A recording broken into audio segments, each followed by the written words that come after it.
Hello everyone, my name is Amit Kumar Mohanty. I am educator at Mentor for You. So in today's class, we will understand what is integration by parts and we will apply the formula of what is the integration by parts and apply a particular formula on a particular question and see how the formula and how works and how to solve a particular question. Now, before proceeding forward with integration by parts, let's first understand on which type of situation will the integration by parts apply. So in such type of questions where we have to multiply two functions and I have to integrate them, in this type of situation we need to use integration by parts.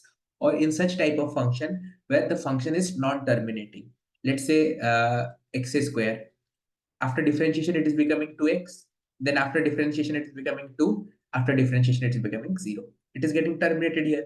But let's say another function is sin x, after differentiation of sin x it is how much, cos x, then differentiation of cos x is minus sin x, then differentiation of minus sin x is how much? Minus cos x. And differentiation of minus cos x will be plus sin x. So you can see what is happening. The original value was getting repeated after getting the derivative multiple times. Yes. So that is in this type of situation where you are multiplying two functions or you have to find an integration of two functions and one of them can be such type of a non-terminating. In this type of situation, you can also use integration by parts. Okay. So let's I'm writing the value. So particular formula, then you can able to understand in a better way.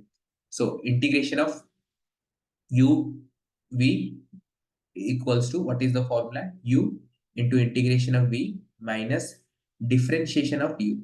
Let's say if it is in terms of x, if you have to differentiate, so du by dx multiplied with integration of v, then whole integration.